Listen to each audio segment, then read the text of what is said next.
Eh bien, salut à toi. Je suis vraiment content de te retrouver encore une fois.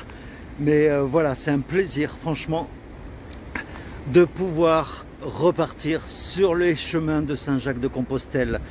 Donc là, ce matin, eh bien, nous sommes devant le pont Valentré.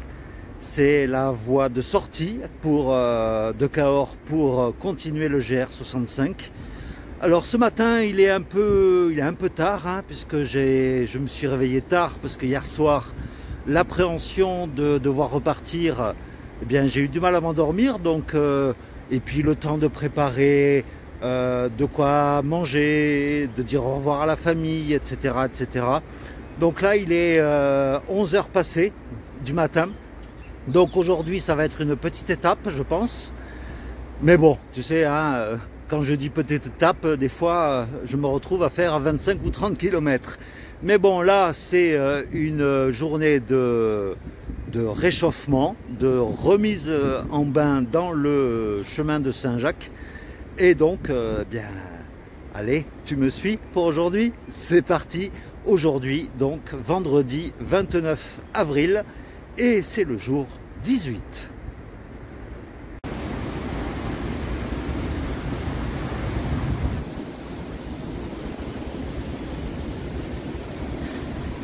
Et voilà, nous finissons de franchir le pont Valentré. Nous passons sous la dernière tour. Et c'est là que le GR65 continue avec une sacrée montée que nous allons effectuer jusqu'en haut de cette colline.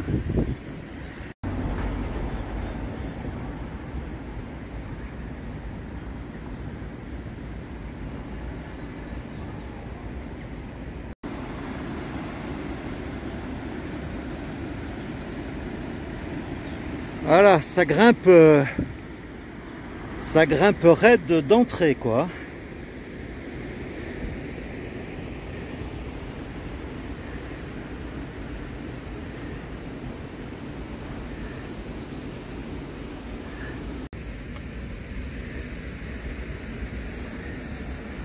Regarde-moi un peu la hauteur de ces marches, quoi.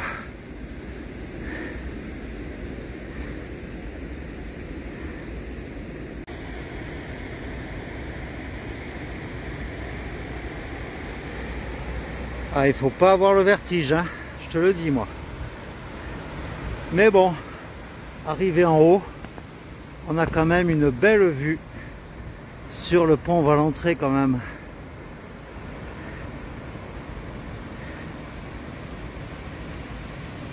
Et sur une partie de Cahors.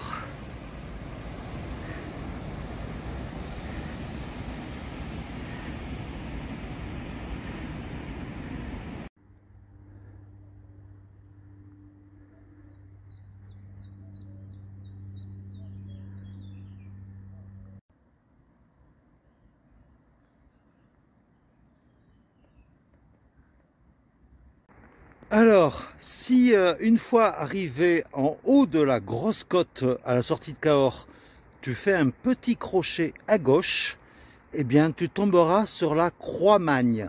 Et la Croix-Magne, c'est un point de vue assez joli quand même, je dois l'avouer. En plus du Mont Saint-Cyr que je t'ai montré il y a 2-3 jours. Et depuis ce point de vue, ben, voilà ce que tu peux voir.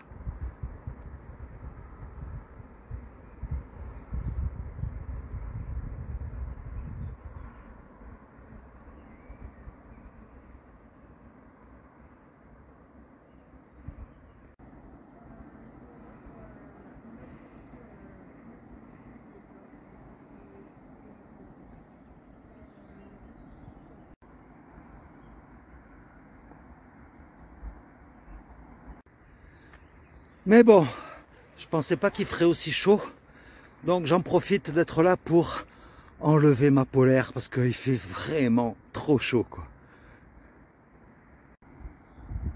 Et donc de ce point de vue là, bah, tu peux bien voir que Cahors est dans une cuvette et que c'est entouré de collines. Ce qui fait un peu la particularité de Cahors.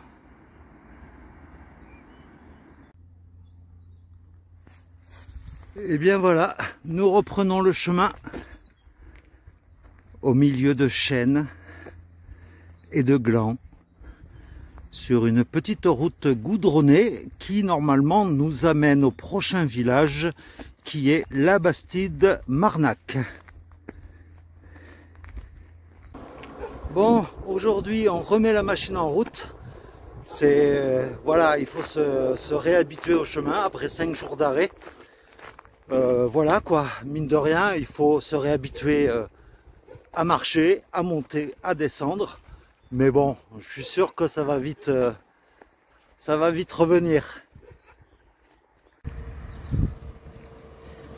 Bon là, nous sommes en pleine descente et nous longeons une route qui n'est pas forcément très agréable. Donc, j'espère qu'on va se retrouver un peu plus dans la nature. Bon, la route que je laisse derrière moi, en fait, c'est tout simplement la déviation de Cahors. Voilà, mais bon, là je m'en éloigne. C'est toujours du bitume, mais bon, c'est déjà un peu plus calme. Ah, c'est vraiment pas agréable cette route. Elle est pas très large et les voitures, elles te passent tout près, quoi. Donc, j'espère en sortir rapidement de cette route.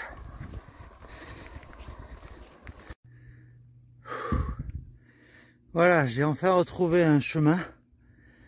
Mais ça grimpe, mine de rien. Je crois avoir vu avant de partir que sur la journée d'aujourd'hui, il y avait jusqu'à Las Cabanes, il y avait presque 500 mètres de dénivelé positif. Ouais, je veux bien le croire. Mais en plus de ça, il fait chaud. Il fait chaud. Ah voilà, enfin de la nature. Calme.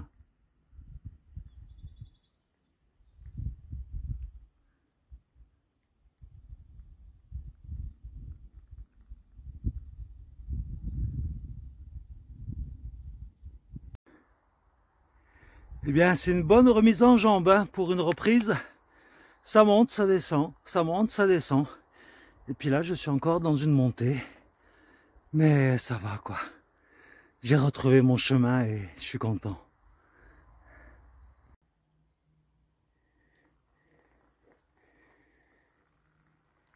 Sur l'Écosse, en général, dans la région, on trouve plein de petites maisons comme ça.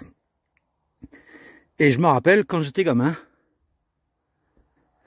eh bien, avec mes frères, on s'amusait comme ça, pareil que là, à construire une cabane, mais en pierre, avec toutes les pierres calcaires du coin. Donc, c'est un petit clin d'œil à mon enfance.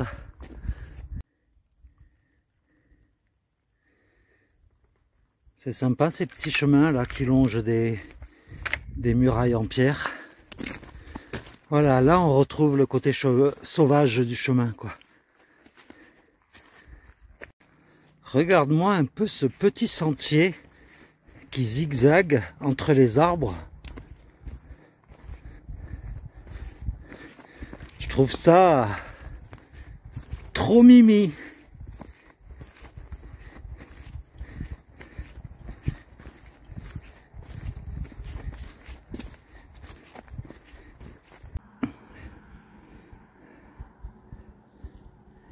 Alors voilà, je te montre mon Panari. Et en fait, pour marcher, je suis obligé de, quand je tiens pas les bâtons, je suis obligé de tenir le bras droit en fait en l'air, accroché à une boucle de la bretelle, parce que sinon ça me lance. Donc est-ce que c'est les antibiotiques qui font de l'effet? Ben, j'espère en tout cas, parce que sinon c'est mal barré. Alors la région où nous sommes maintenant, en fait ça s'appelle le Causse du Quercy blanc. Et pourquoi blanc? Eh bien tout simplement voilà quoi, C'est fait de calcaire blanc. D'où le nom. Par contre, depuis que je suis parti de Cahors, aucun point pour se reposer, aucun banc, aucune table, aucun point d'eau. Rien. Donc, le conseil départemental du Lot, là, il faudrait faire un petit effort peut-être. Ça serait cool. Ah, voilà un panneau qui fait plaisir à voir. Enfin de la civilisation. Bien sûr, quand je parle de civilisation, c'est surtout un endroit pour me poser mon sac, quoi. Et puis, pourquoi pas boire quelque chose de bien frais, quoi. Parce qu'il fait chaud. Très joli petit village, la Bastide de Marnac, avec des maisons en pierre, des petites fleurs un peu partout. Et normalement, il doit y avoir une épicerie et un bar en face de la mairie, d'après le panneau que j'ai vu. Ah voilà, ça fait du bien de se poser un peu. Parce qu'aujourd'hui, bon, je le répète encore, mais il fait chaud, quoi.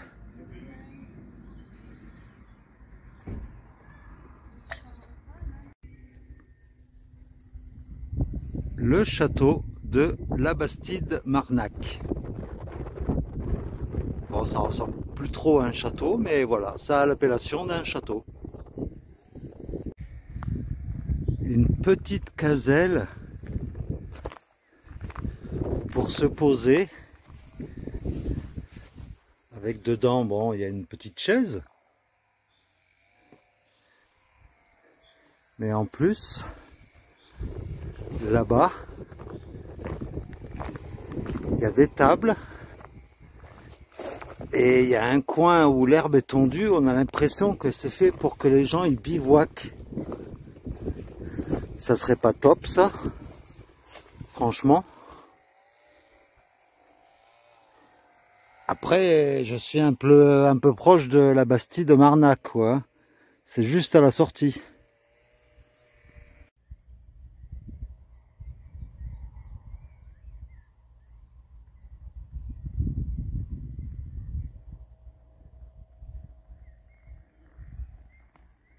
Et ouais, le chemin au bord de champs de colza à perte de vue.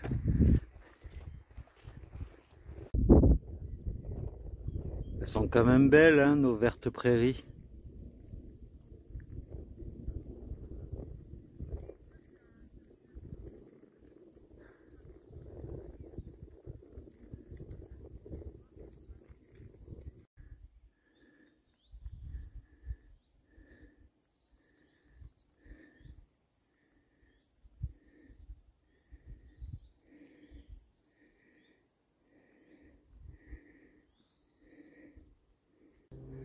Dans le lieu-dit Trigodina, après la Bastide Marnac, tu as une halte boisson.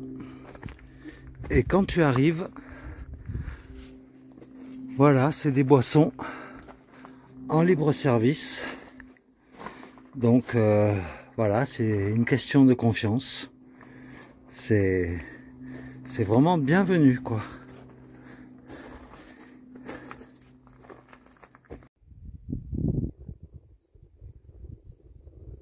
C'est sympa cette vue, non? Qu'est-ce que t'en penses?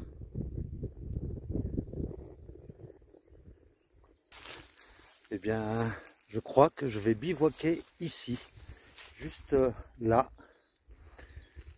devant ce champ, juste en lisière du champ, juste à côté d'un gîte où là où je t'ai montré la halte boisson en libre service. Donc il y a un robinet d'eau à 20 mètres. Donc si j'ai besoin d'eau, il y a l'eau à côté. Et puis voilà quoi, donc là ça me semble bien. Voilà, le terrain est à peu près plat. Donc on va planter la tente et je vais te montrer un peu les différents préparatifs et déroulements quand je suis en bivouac. Alors, première chose que je fais quand j'arrive sur un lieu de bivouac, bien sûr, c'est monter la tente. Donc, voilà, la tente est montée. Vu que cette nuit, ils annoncent 10 degrés, donc là, j'ai envie de ne pas mettre le double toit, histoire de profiter un peu du ciel étoilé.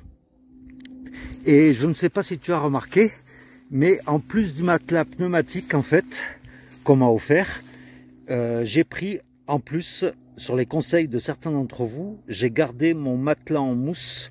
C'est vrai que c'est pas bête, c'est pour en fait